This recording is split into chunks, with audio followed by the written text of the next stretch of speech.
Okay, welcome everyone. I just want to say by way of introduction, as you said earlier, I think it's very important to state the topic of Bris Mila is a very important topic for us to be discussing right now, not only because of V'chai Bahem, this is what the Parshas are talking about and this is what we're supposed to be living with and learning about. As I've encountered in my own life, the Russian community is very intertwined with the mitzvah of Bris Mila.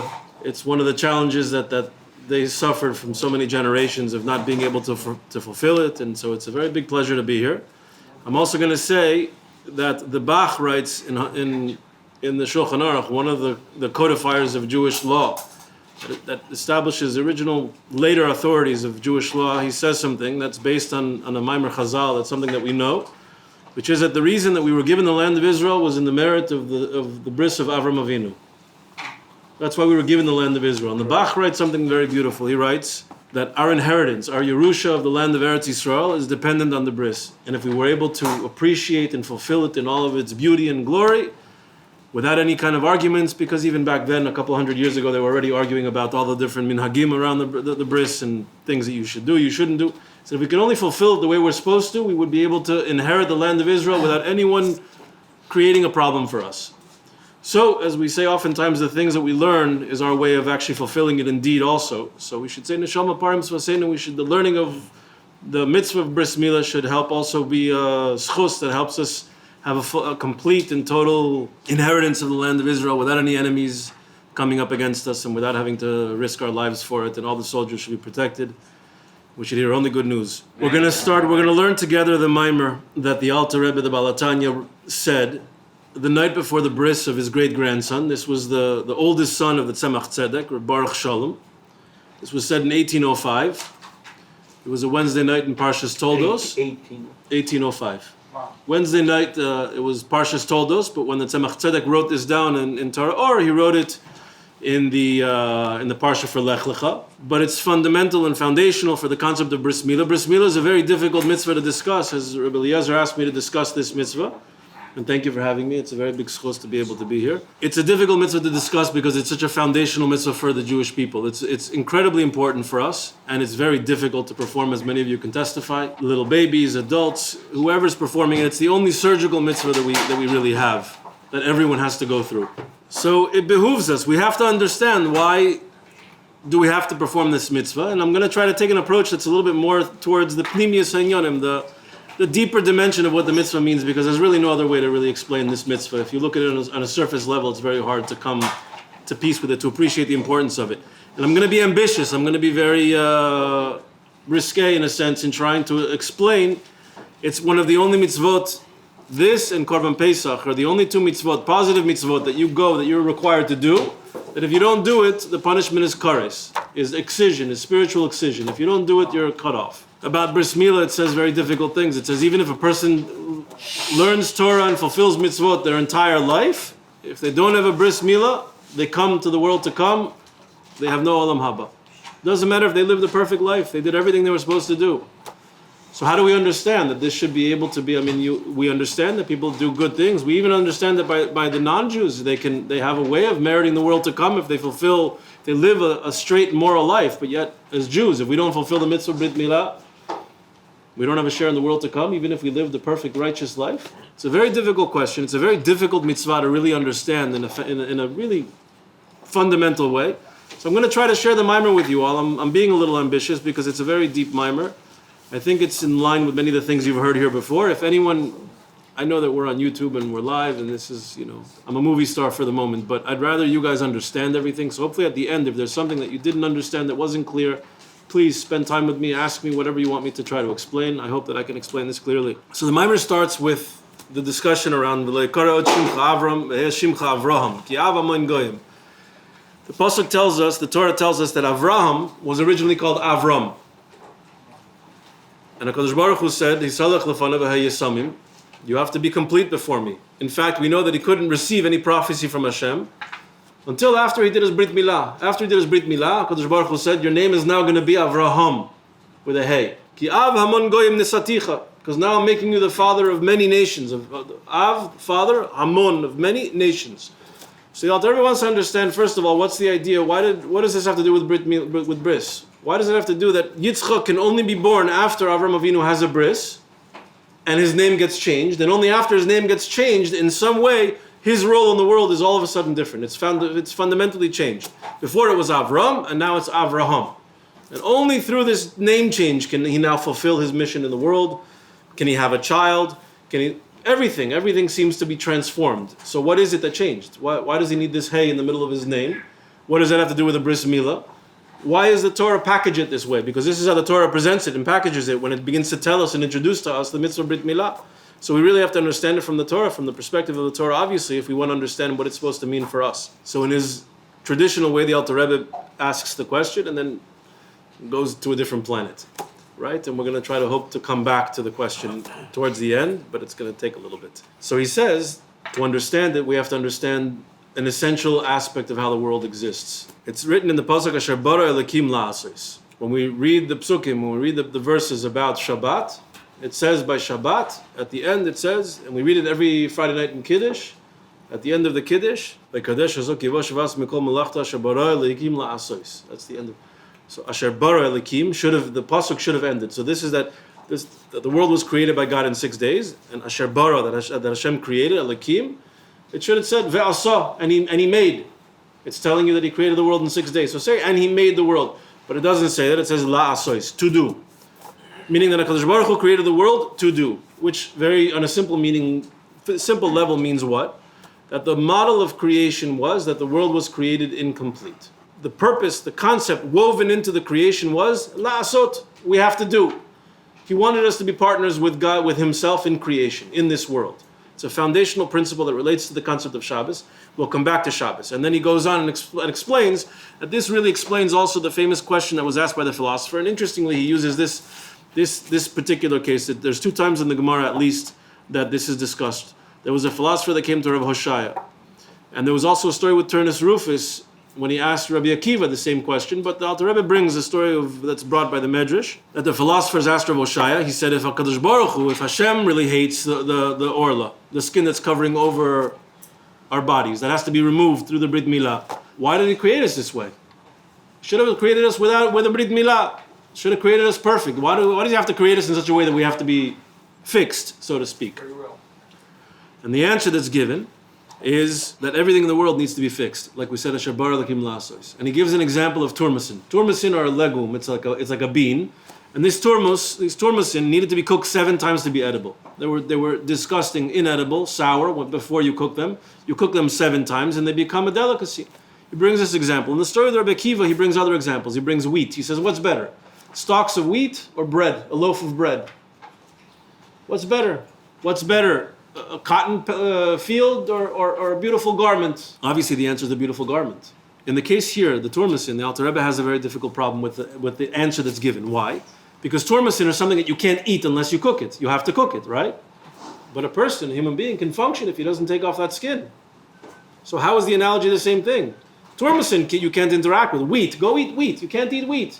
You need to turn it into bread. You have to take it through a process. So it's understood that these things are examples of things that are not functional. We can't use them necessarily. Only through going through the process of actually transforming them into something else, then we get to the point where we can use them. But when it comes to the Brit Milah, what does that have to do with anything? Okay, so we take off a skin. What does that do for us? How does that make us all of a sudden that we're usable or that we're good? We can function normally. We can function normally with the skin over there as well. Why does it have to be removed for us to be functional human beings? Alter Rebbe struggles with this answer to the question. He says, this is what we really have to, if we really want to understand what we're beginning to journey in understanding, we have to understand this one point. So now, the Alter Rebbe goes on a journey and he tries to explain to us how creation works. We have to understand, so obviously we have to understand how creation works. Creation is something very interesting. You know that there are 4 different parshas in the Torah that speak about the dimensions of the Beit HaMikdash, of the temple, the Holy Temple, the Beis HaMikdash. Why? Why 4 parshas? With excruciating detail of exactly how many of this there was, how many of that it was, dimensions, everything. Why do we have to spend 4 parshas in the Torah talking about the Beis HaMikdash? So the very simple answer is that the model for the Beis HaMikdash is actually the model for the cosmos, the model for creation of the universe, the upper worlds, everything is modeled after it. There's one particular thing in the Beis HaMikdash that the Alter Rebbe says we have to understand if you want to understand the whole concept of creation. Because the way we typically understand creation is that the world is created ex nihilo, yesh me'ayin, something from nothing. Right? But if the world's being created, and we say also, "Hamechadesh betuva b'chol yom," we say this in the prayers every morning, "Hamechadesh betuva b'chol yom tamid ma'aseh bereishis," that He renews every day the act of creation. So let me ask you a question. Can you wake up today and say to your wife, "God just recreated me. We're not married. I'll see you later." You're giving people ideas. I'm giving a lot of ideas. They brought me for ideas. What do you think? If the whole world's being recreated every instant, then what? Then we can get out of every deal we've ever made. We can get. What does that mean that it's being recreated every instant? Let's try to understand. There's things that we say that we take for granted that we have to really try to understand. How does that actually fit with real life, with our simple understanding?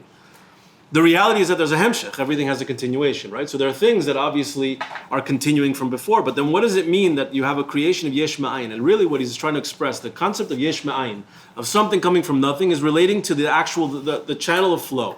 How we channel from going from no thing.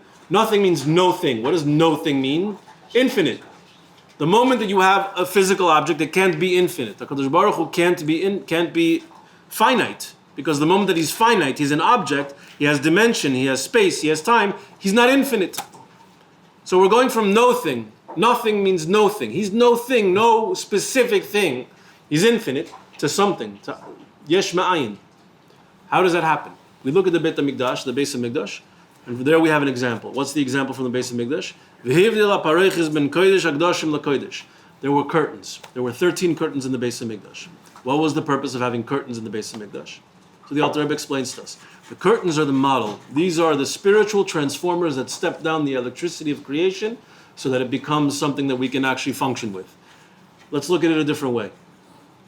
Can we plug a cell phone into a nuclear power plant, into a nuclear generator? We need transformers. We need enormous transformers to step down electricity. We need another transformer to keep stepping it down, step, level to level, so that we can interact with it. But more specifically, if you think about the way the world exists, and I don't really want to go into the concept of exactly what the four worlds are, but we know that there's four worlds in the spiritual worlds.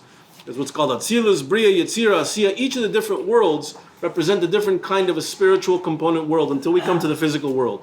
But we leave this physical world of Asiya, we jump to the next world, Yetzira, which is the world of formation, where there's the beginning of actual form, things that are formed, like angels and things like that. Above that, there's a world called Bria, which is a world, sometimes there's neshamas that come from there. It's a world that's a higher level world than the world of formation, but it's a world of creation, where actually yesh ma'ayin happens, ex nihilo actually happens, because there's already things that are actual formations. Above that is Atzilus. Atzilus is a world that is so spiritual that all you have there is the beginning of a construct, the spheres, the actual, the channels of how God channels His energy into this world is called through the spheres, and they have different characters. It's almost like different, we'll discuss it in a second. But it's Iu v'Garmai Chad. In that world of Atzilus, it's 100% spiritual. Yeah, you have the concept of now differentiation. You're leaving the concept of infinity. Now you have differentiation of the beginning of creation, but it's really only in a sense, the way that we can relate to it, it's conceptual. It's like it's in your head almost. It doesn't really have an actual form yet. It's purely spiritual and conceptual. How does it go? How do we go from infinite to a physical table? And let's ask the question a different way, because I know that I think I saw one of the shurim that were given here. They discuss the same thing. What does science say about the table that we're looking at? About the plates and the forks? Science. Forget about religion. What does science say about this table that's right in front of us? What is the real reality of this table? It's not as stable as it looks. It's nothing. There's more space than there is air. Every atom is 99.9% space energy and 0.01% matter, which means all the matter of the world could be compressed into a carry-on suitcase.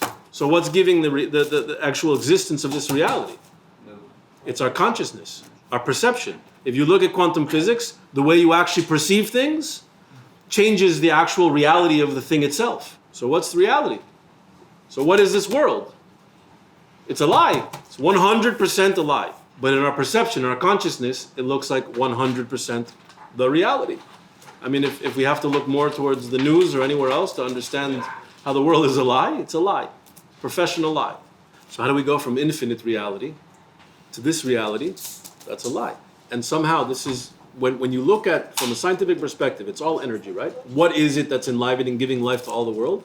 It's only HaKadosh Baruch Hu. So somehow we've taken this infinite being, that's infinite, 100% infinite.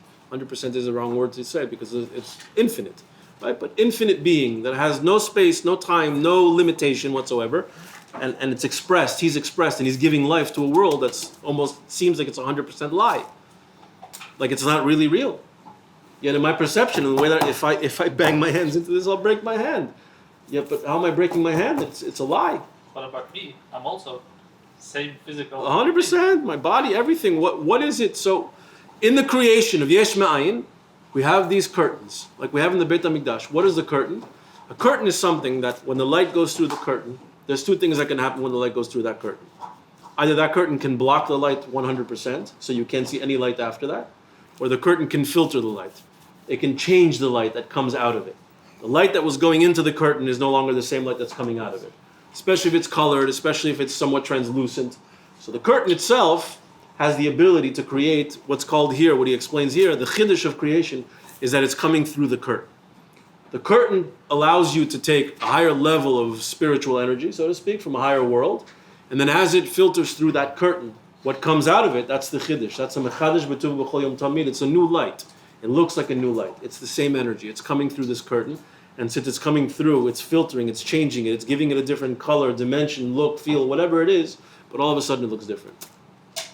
You have such curtains though, because the Alter Rebbe explains there's two different curtains. There's a curtain that's called Kodesh V'Dashim LaKodesh. In the Beit HaMikdash, in the Beis HaMikdash, there were two different rooms. There was the Kodesh V'Dashim, the Holy of Holies. It was a room that only the Kohen Gadol could go in once a year, one day a year, that's it.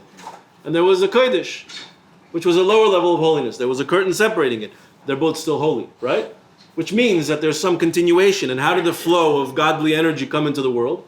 God spoke to us between the Keruvim, and between the Keruvim would come the energy, would come the Shefa, the energy of HaKadosh Baruch Hu coming into the world, and it would flow. The Beis HaMikdash was the source of all energy coming into the world. That's how the world was designed, and that's how it worked. And through those curtains, as it comes through the curtain, there's supposed to be a step down, like a transformer, like a curtain. And that curtain begins to block some of the light and allows only a little bit of part of the light. Now we're using the analogy with light, but here we're just talking about with spiritual energy also. Until what happens, you have curtain after curtain after curtain after curtain. That brings us to the world of Asiya, to this world, to the point that it's almost, it doesn't appear that there is any God here. We go from an existence that's it's purely God, that can't even allow for anything to exist besides God, because anything that would negate God couldn't exist in a spiritual world, to a world that has no perception of God whatsoever. Olam means Helem, right? World in Hebrew, the word for world in Hebrew, Olam, is Helem, which means concealment. It's hiding God. God is hidden in this world. All we see is the curtain, basically. All we see is what's coming after the curtain, but after so many curtains. And then there's some curtains we're going to talk about that we just said in the Beis HaMikdash you had from the Holy of Holies to the Holy. But you also have, what's another paroches? And Kodesh L'chol, between the inside and outside. Shabbos, you make Havdalah at the end of Shabbos. And Kodesh L'chol. Now Shabbos, it's very interesting. Why is Shabbos the one place that we begin to introduce this concept? In Kiddush, Friday night. Kiddush Friday night is when you begin to introduce this concept that God created the world la'asot, that we should do. He created the world intentionally incomplete, imperfect. He created a lie for us to expose the lie. He's covering the truth on purpose. The design of the world is that truth should be covered on purpose so that we can uncover the truth. And what for? Oh, Uncovered. hopefully we'll get there, but that's a little bit of a different question. There's a concept called Yisrona or Min HaChoshech, Daika, that in reality, in the spiritual dimension of things, what creates light, what creates truth, is the darkness. The absence of truth creates light. I'm going to give you an example from a beautiful story, and I appreciate you asking this. When Yosef HaTzadik came back from Mitzrayim, from burying his father Yaakov, he comes back to Mitzrayim, and the brothers, after he's been supporting them for 17 years, and everything's been good, come and they say to him, Yosef, please, don't take revenge on us. Please don't take revenge on us. What does Yosef say? How could you think that I'm going to take revenge on you? The moment that I saw you, I said to you, Atem chashavam li l'ra, ve'elokim chashavam li l'toiva. You thought you were doing bad, Hashem knew that he was doing good for me, and I was fine. Now all of a sudden you think I'm going to take revenge on you? What kind of a person? It's Yosef HaTzadik. Maintain this tzidkut through the worst challenges in Mitzrayim. So what's the question is, how could they really suspect him? That's the fundamental question. So Chazal tell us, what happened? Why did they suspect him? Something happened. You know what happened? When they were coming back, Maybe because he buried his father and they were. When they were coming back from burying their father, on the way back, what happens? Yosef comes to the pit that he was thrown into. And he stops. Remembers the trigger. Yeah. And he stops at that pit. Trauma. And the brothers see him stopping at that pit. And they say, why is he stopping at that pit? What's going on? What is he doing over there? Why would he want to go back there? He got nervous. Refresh his They got nervous. Of course. They were right to get nervous. What's going on? Yosef says, you guys are 100% wrong. Chas v'chalila, chas v'sholom, that I should get upset at you guys now? So the question is, so what was he doing at the pit? Why did he go to the pit? No, something amazing. Yosef was losing his father. Yosef lost his father. He's burying his father. Life was going to get more challenging. He needed to strengthen himself. Where does he go? He goes to the pit. Let me ask you a question now.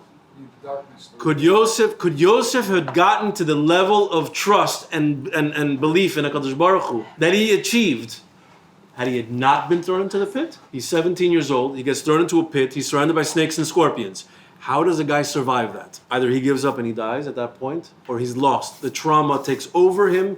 Everyone experiences trauma. And this is the interesting thing, that Hashem created us with trauma. He took a soul.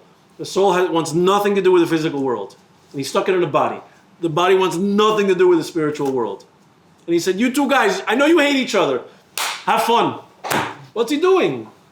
Intentional trauma. Every one of us have intentional trauma. We're designed traumatically. It's trauma.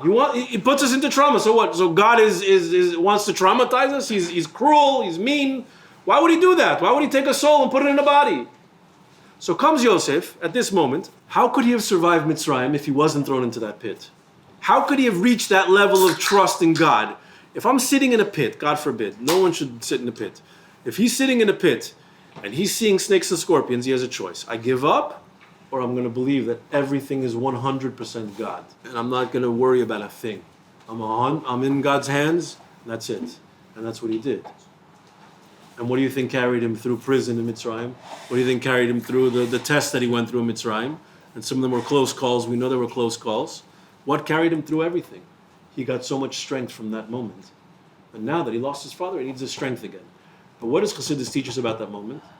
Yisro na'or min ha'choshech daika. What does daika mean? Not that what you traditionally explain, you get more light out of darkness. It doesn't mean that if you have a dark room, then the candle has more of an impact because it's dark. In a light room, in a lit room, a candle doesn't do anything. So the darker the room, the more the light has an impact. No, it's totally different. What creates light is darkness. What gave Yosef the emunah that he needed to be successful in his life was being thrown in a pit. If he wasn't thrown in the pit, he couldn't have reached that level of emunah. He wouldn't have become who he became if he didn't go to the pit.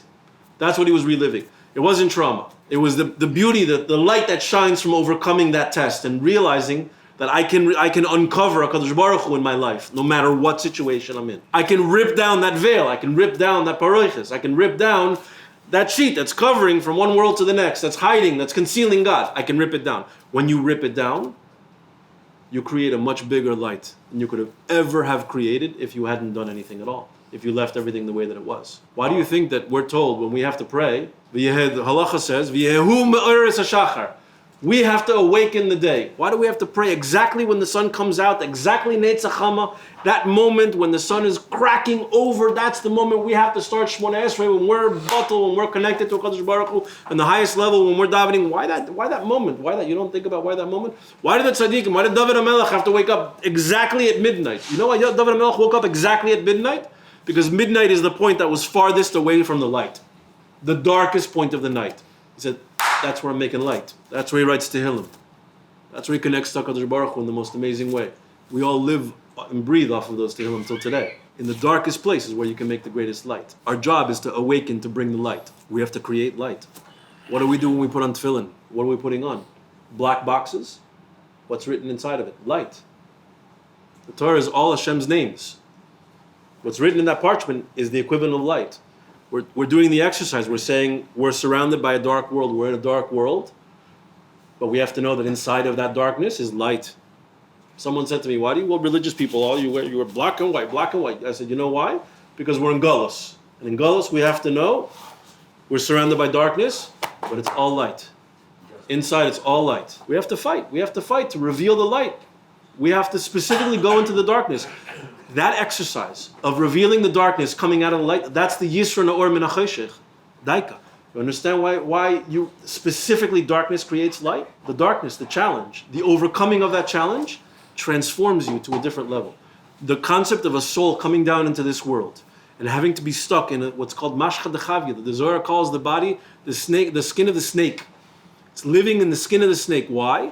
Because the challenge of having to uncover that really it's God behind everything.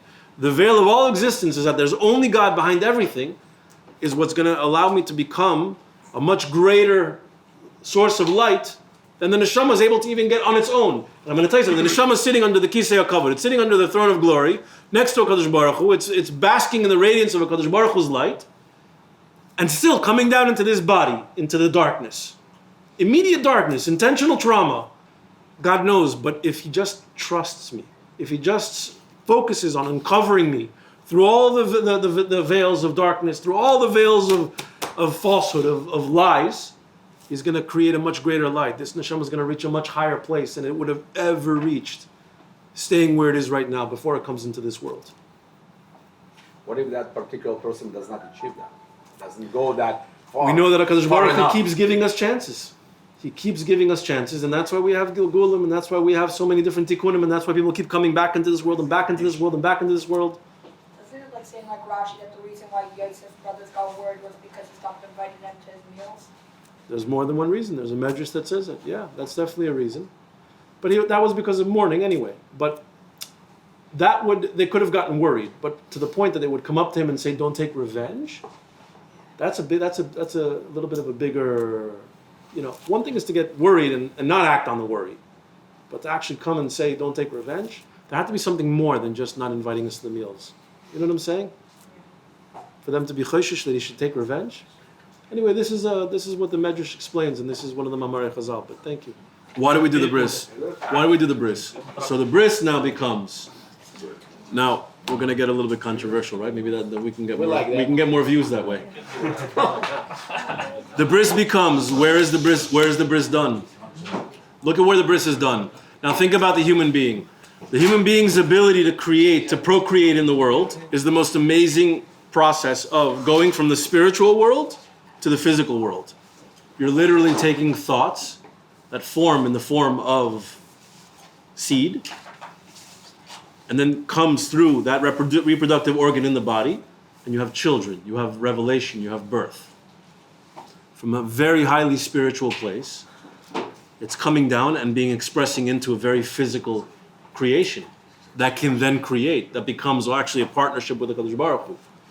In that place where we can actually create, where we can reproduce, where we can reveal HaKadosh Baruch Hu in the world through our ability to reproduce, that's the place that we have to remind ourselves, we have to remove the curtain. We have to understand that if we're going to be selfish, chas v'sholem, if we're going to act only for the sense of self-gratification, what we're doing is adding to the curtain. We're making it thicker, we're making it deeper, we're making it harder. We remove that curtain. Means to say that we're appreciating that everything that we have is meant to express God in the world. In a sense, if you want to be a partner with God, it's through what? Mostly, what is Chassidus? What did the Rebbe teach us? And I failed to mention also that Baruch Sholem, the bris that was happening when the Alter Rebbe said this mimer the night before, is the relative that the Lubavitcher Rebbe actually, the connection he had to the Tzemach Tzedek. That's how he's related to the Tzemach Tzedek. So it connects us to the Rebbe also, huh?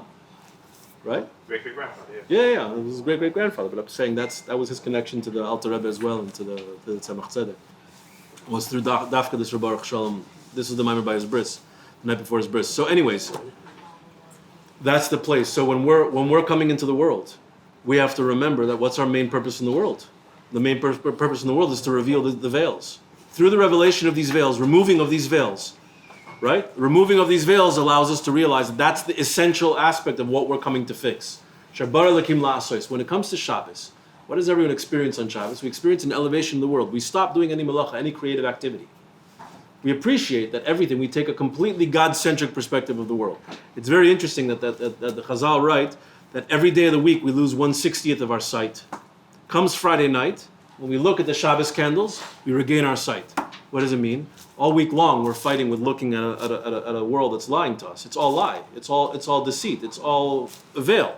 The moment that we look at those candles, the real light, the holiness of those lights, and we're saying now is a time of only Hashem, only HaKadosh Baruch Hu, it brings us back our vision. We're able to see things a different way. We're able to see things how they're supposed to be. Shabbos becomes the model for how we're supposed to relate to the fact that we can remove the veil from everything that we need to do. How do we remove the veil? We appreciate that everything really comes from HaKadosh Baruch Hu. If we deconstruct the process of creation, of how the spiritual comes into the physical, it's just through different layers of veils, veil after veil after veil, curtain after curtain after curtain after curtain, millions of curtains, maybe even more. It's probably more than we can even count. That's the number of spiritual levels there are in the world as well. But if when is it that we learn? When is it that we reconnect? We experience that is through Shabbos. So it's dafka when Shabbos is coming in. When Shabbos is coming in, we're making kiddush, and we're coming back to Asher bara Elokim la'aseh. Why are we talking about that the world was created, that we should fix it, if we're about to go into a day that we can't do any work? That's the way we introduce the day that there's no work, because that's the real work. The real work is connecting ourselves to HaKadosh Baruch Hu, to Shabbos. And Shabbos gives us that. Why do we make a bracha on Havdalah? Comes Havdalah, Shabbos is over, and we're making a bracha. Bracha means Hamshacha, said this teacher. Bracha means that we're saying that we want to bring something down. The Maharal says something beautiful. He says bracha is the only word in the Hebrew alphabet. The root of the word bracha comes from 3 letters. Beis Reish Chaf. Those 3 letters, Beis Reish Chaf, are the only 3 letters in the Hebrew. Every letter in the Hebrew alphabet has a numerical value. Aleph is 1, Beis is 2, Gimel is 3, Dalet is 4. They're the only 3 letters in the Hebrew alphabet that double the letter before it. Beis, 2, is double Aleph. Reish is 200, it's double Kuf. Chaf is 20, it's double Yud. Why? Because what does bracha do? What you're trying to do is increase something. It's a hamshacha. You're trying to create more of a certain experience, of a certain spiritual energy. So now Shabbos is ending. Why are we making a bracha on Shabbos ending? We don't want Shabbos to end. It's the opposite. Because we have to take the lesson of Shabbos into the week. What we're doing is we're saying, we were supposed to come back to a center. We're supposed to come back to the perspective of reality that there really is only a HaKadosh Baruch Hu. Because before we can come, think about what we're doing when we're creating. When we make a cup, when we cook a meal, we're taking physical objects, we're making something new. We're partners with the HaKadosh Baruch Hu in creation, because that new object that was just created also needs the spiritual energy to flow into it, and somehow we're a part of making that. As we interact with the world, we're channeling, we're using godly energy. If we do it with the intention that we're connecting to HaKadosh Baruch Hu in everything that we do, and we're revealing HaKadosh Baruch Hu, then everything changes in our lives. Everything that we experience and that we do is now different. So comes the end of Shabbos, and we have to remind ourselves that we want to continue this same inspiration into the rest of the days. So now, why is Avram? So what's Avram? Avram means, Av means father, Ram means lofty. Before he has a bris, before he's uncovered that potential inside of himself, Ram means lofty, elevated, but separate. Ram Beniso. Ram. Muram. Av, like we said before, represents the creative power, the father. In Chassidus, it represents Chachma, the spark of potential, of creativity, of knowledge as it begins to come as a spark, as a flash of knowledge that contains a tremendous amount, but it exists in a flash. It's represented by the Yud. The Yud is the smallest of the letters. It's contracted. The best way for me to explain it to you is there's a story that the Arizal one night was sleeping, and his student, Rav Chaim Vital, saw him speaking the whole night in his dreams. And he said to him, Rebbe, he woke up, he said, Rebbe, you were talking all night in your dreams. What were you dreaming? He said, I learned the most amazing secrets of Torah. And Rav Chaim Vital said, you have to teach me. You teach me everything. He said, if I had 900 years on this world, I wouldn't have enough time to teach you what I learned last night. There's points where knowledge, what you know, gets compressed into a very tight space, into a very compressed, concentrated flash. That's Chachma. Av, father, is also connected to Chachma because, again, just like the seed forms in thoughts, that carries through, that begins to filter down through all of creation. Ram means that it's still elevated. Why is it still elevated? It's very spiritual, but it can't interact with the world because it's not fixing the world, because it's not actually revealing that there's a Kadosh Baruch Hu in the world. Because until you reveal it in yourself, you can't have an influence on the world around you. It's just the potential and it can't express itself. The moment that he does it to himself, physically, on the body, then all of a sudden he's given a hey. What's the hey? If you look at the letter Yud, the hey is the drawing out of each part of the letter down and across. It's Gilui, hey, Yud and hey. Mila has the word Mao, and then Yud and Hey. The Yud is the Chachma, the Av, and the Hey is what? The Hey is the expression. You're expanding it, you're expressing it. It's the Ima, it's Bina, the mother, it's understanding. What does the mother do? She takes the seed, she creates a baby in her stomach. She creates a whole new creation. But she allows it to express itself in all the details of what a creation is. When you take that concept, when you take that idea and you express it with stories, with examples, with analogies, it becomes understandable, it becomes expressed, it becomes something that you can relate to, something that someone else can express as well. Mal comes from the root of the word. Memalala means to speak, to reveal. You're revealing the Yud Hey. Mila means revealing the Yud Hey. That the Yud, that there's a source, a Kadosh Baruch Hu, that is the source of everything, but somehow we don't have the tools yet to reveal Him. How do we reveal it? When we reveal it in ourselves, when we remove that part of the body that's going to be the creative part of our bodies, then all of a sudden we're given the power. And so we're given the power to be partners with God, to reveal God in the world, which is why the Sefer HaChinuch says, at the moment that you do the Bris Mila, Kadosh Baruch Hu says, I'm putting my nefesh halakis, I'm putting my godly soul inside of this body. At that moment. Only at that moment. Because now that person has committed, has a sign on his body that reminds him that I'm here to remove the curtains, to reveal that there's one truth in the world, reveal that there's a creator. He says, he's my partner. I'm going to empower him. My father didn't have Brit Mila until 71. So there was no neshama in his body until 71? That's a complicated question. It's not that there was no neshama in his body, it wasn't integrated. It wasn't completely integrated. Sleep. But the Bris Mila, the Rebbe says, the Lubavitcher Rebbe says, the Bris Mila is above space and time. The reason we do it on the 8th day is because the number 8 is the symbol for infinity on its side. You turn the number on its side, and it's the sign for infinity.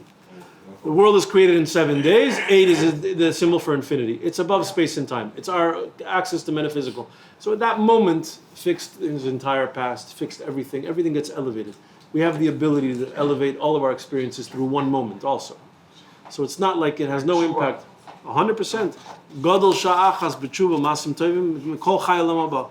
Chazal tell us it's greater one moment of tshuva and good deeds than the entire life of the world to come, which is very difficult to understand because it also says that the enjoyment of one moment in the life of the world to come is greater than all the enjoyment of an entire life in this world. But the impact, the light that's created from that darkness is much more impactful than anything that can happen in the entire world to come. You can't accomplish, you can't create such light. It's because of the darkness, and like you said, someone said Bechira. Who said Bechira at some point in the beginning? You said Bechira? Someone said Bechira. Bechira is the same concept. Free will, choosing, the fact that we have the ability to choose what are we going to do, what are we not going to do, that is the expression of darkness. It's darkness, because when you have a choice between what? Between darkness and light, between an animal existence, between a godly existence. But you have to reveal that potential inside of yourself before you can do that. So let's 99 when 100%. It's never too late, and that's part of the His father was that's part of the not as reason. rich at that moment. It was okay. Abraham was a wealthy guy by that point already. He was very wealthy. So now let's explain. This bothered me most of my life. Two things I want to explain. Technically, in the mitzvah of Mila, there's two skins that are removed. There's an outside skin, and then there's a thin layer that's underneath that skin. It's called the ora priya. It's called the mucosa lining, is the scientific term for it. And that skin has to be partly removed, but torn. Literally torn. This is why we have long nails. We tear it. Why? Why do we need two skins? We said we have to remove the veil. We need two skins, and we have to tear the second one. Bris Mila is not only a physical occurrence. It says, "Umultimus orlas levavchem." You have to also circumcise the skin of your heart. It doesn't mean literally, obviously. It means that we have a certain kind of this same foreskin, the same kind of parechus, the same kind of veil that tries to hide the truth is on our hearts, it's on our minds, it's on ourselves. This concept of every day waking up to pray, of every day to put on tefillin, this exercise of bringing the light out of the darkness is the same concept as what we're talking about in Mila. We're trying to reveal the light anew. We're bringing in the new light into a new day. Every day it's a new exercise. Why is it when we go to sleep, it says that it's 1/60th of death? We wake up, He gave us back our neshama. Why does it have to be that we have to experience such a death and a revival every day? Because every day we have to do this exercise. Every day has a new dimension of a new light that has to be expressed, and every day we have to do this Mila. But the Mila is not just a physical act, it's also an emotional, psychological act. It's us dealing with the trauma. So why is there a second skin? The Ora Priya is a very thin skin. It's a translucent skin. So there are moments, there are things that I like to explain it this way. There are things that are just bad, that are evil in the world. You have to remove the evil in the world. There's nothing to do with the evil. But there's things that might not be evil. It depends on how you look at it. Klipas noiga. The skin is a very thin skin. It's a translucent skin. It can be revealed. It can be torn. So for that, I'm going to tell you a very nice medrash, and then hopefully after that, I'm going to explain why I think this mitzvah, you have a chiyuv kares on this mitzvah, which seems very hard to explain. I ask you to do something. If you don't do it, then you're liable to death. It's different than if I tell you don't do something, because then I'm trying to avoid you from doing something damaging. But something positive, a positive commandment, there's nothing else except for the Korban Pesach that has this. In the Parsha Lech Lecha that we read last week, there's a very interesting midrash. And the midrash says like this. It says it's not clear which of the two Lech Lechas that Hashem said to Avram were a more difficult test. Twice Hashem said to Avraham, Lech Lecha. One time he said, Lech Lecha, from your father, leave your father's house and go to the land that I'm going to show you. What does he say to him? I'm going to make you wealthy, I'm going to make you famous, I'm going to make you have children. Leave. The other Lech Lecha, he says, Lech Lecha l'Eretz HaMoriah, ve'aleu Shem la'Elah. He says, take your son and take him up to Har HaMoriah, to the mountain, to the Har HaMoriah, and basically bring him as an offering, bring Yitzchak as an offering. So the Medrash says something very puzzling. It says, we're not sure which Lech Lecha was a bigger test. What do you mean? In one, God says, leave that place where they're trying to kill you, where they tried to throw you in a fiery furnace, where you were chased your whole life, you were living in a cave. Leave that place. I'm going to make you rich and famous and give you kids. That's one test. Let's see if you follow me and you go to the place that I tell you without even telling you where you're going. Or the test of take your son and take him to the mountain. The test of take your son and take him to the mountain is even more dramatic because you guys know that Avraham Avinu destroyed the Avodah Zarah in the world. He rid the world of Avodah Zarah. Which Avodah Zarah did he rid in the world? Molech, taking your son up as an offering. And here God says he finished an entire lifetime of ridding the world of Avodah Zarah. And he says, now take your son. Doesn't say a word. How can that not be a harder test? Then leave this place where they're trying to kill you and I'm going to make you rich and famous. What do you mean, which is a harder test? Comfort level. The answer is like this. When it's black and white. When good and evil are very clear, like they are today. You know what to do. You can decide, am I going to do the right thing or am I going to do the wrong thing? But I know what I have to do. God tells you, I want you to do something. I listen to God. I don't listen to God. What am I going to do? Of course I'm going to listen to God. But God says, I'm going to make you wealthy. I'm going to give you all these resources. To see if you do it for me or for yourself, that's a bigger test. Really, that's the biggest test. The things that we're allowed to do, that it's not so clear if they're good or they're bad. We're allowed to eat sushi. We're allowed to have pizza. We're allowed to say l'chaim. We're allowed to do all these things. But the question really becomes, what are we doing it for? The resources that we have in our life, what are we using those resources for? That's the priya. That's a very thin, translucent skin. We have to tear it. We have to dominate it. We have to coronate. We're exposing a corona by tearing it. We have to show that it's sublimated, that it's been torn, that it's subservient to the king, the corona that becomes revealed when you actually tear that aura priya. And that what we're doing is for Hashem. Even the things that we're allowed to do, we have to do it for Hashem. That was a bigger test for Avram. So I struggle with why this should be kares, but the answer, and with this we'll finish, that I believe is that this is the purpose of creation. The Baruch Hu creates this entire world. Asher bara Elokim la'asos. He needs partners. The field doesn't work itself. Vegetables don't grow without us work in the field. He needs us to be partners with him in the world. If we're not willing to do a bris, we're basically saying to HaKadosh Baruch Hu, we're not willing to be partners with you in the world, in creation. So what other result could there be than kares? Is it not a little harsh? But think about it. What's the purpose of existence? What's your purpose of existence if you don't have an interest? I'm not talking about a person that didn't know, that grew up in a certain... I'm not talking about people that come to this later on in life. Everyone has challenges. We face darkness. At some point, you hear the shir, you know, I got to make some light. It doesn't matter if it's at 71, at 78. It doesn't matter when you do it. Sometimes the later makes even greater light. That's not the point. The point is, if a person already, from the beginning, and that's why the Rambam says, Maimonides says, when does that kares happen? When they leave the world and they don't have a bris. As long as they're in the world, it doesn't happen until they haven't left. Once they left, they didn't want it. You mean intentionally knowing what's coming? Is that? It's not even intentional. But basically, even if you don't intend, but you didn't have a bris, but we believe that probably HaKadosh Baruch Hu will give this person another chance. No. Maybe they'll come back. But how does a person not know? No. someone who grew up, for example, in communist Russia, he never heard about Bris. He's obviously, Yeah. we're not holding Yeah, it of against course. him. Right. Yeah, obviously, in that situation, we're not holding it against him. it But was after he leaves the world, No, It's no, not but simple. even him, he lived all his life and died in the communist Russia without knowing what Brit Mila is. I'm sure that HaKadosh Baruch Hu gave him another chance. we'll give him another chance. Or will give him another chance. I'm sure. I can't believe that it wouldn't be the case. I can't tell you for sure. But at least in the design for the creation, the design for the mitzvah, the design for how this world has been put together, this is the reality. The reality is that we have a very serious job. And our job, that's him expressing. If we do our job, and we're looking at a world right now, look at what's going on in Israel. We're back to, if the Jews would only fulfill the mitzvah, we would have the inheritance of the land. Why? Because what do we need a land for? We need a home base to reveal God to the world. But if that home base is not being used to reveal God to the world, if our job of the bris is not being fulfilled by what we're doing, people come and question our inheritance of the land. What's the second one with the correct punishment? The second. The Korban Pesach. Which is not currently relevant. Not currently relevant, but God willing, in the next year will be. Right. 6 months. Between the two, 6 months. between the two Lech Lecha for Abraham, one more time. So which one was, you said. it has Midrash to do says with it's not Kavanah, clear. For whose sake you're Because doing it's that. hard. It's harder to show Yeah, that I'm doing something that I enjoy, but I'm doing it for the For right Hashem. reason, for Hashem, not because I enjoy it. and which one That's was harder. it? Which one was it? That's what Midrash says. It's not clear which one was harder. Oh, it's not, oh. We still don't So know. it's not clear It's which not one clear, of but it those. wants you to understand that Right. that's as difficult as Hashem saying, "Take your son," On that you waited for 100 years Strangely for. enough, it's a difficult choice, regardless of what we should. Regardless, they're both difficult. Yeah. But it just wants to bring a point that that's not something to be taken lightly. In the way we interact with our entire lives, our day-to-day life, it's also something that we also have to interact, and we have to use everything in our experience to build a deeper, better relationship with Hashem, even in the things that we enjoy.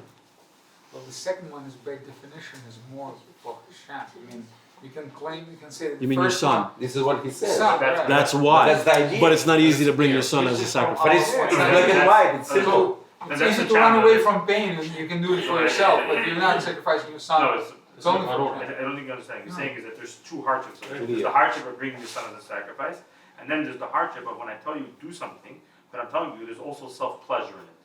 And yet now here's the test. Do you want to do it for self-pleasure or do you want to do it for God? So which test is harder? Is it harder to do what I tell you black and white clearly, but it means sacrificing your son? Or is it harder to do something where you have self-pleasure and show that you're doing it only for God? Which test is harder? Both of them, Both of them are very hard, but that's the balance. That's the question. Which one is actually harder to accomplish? If you're especially talented, you need some, somebody This to is- chew your I meat need twice. for you. 100%. Yeah. 100%. Like We that need- thing we that need you Rabbi to cook 7 times. For sure, Rabbi Chazi. Thank you very much for having me. Wow. Wow.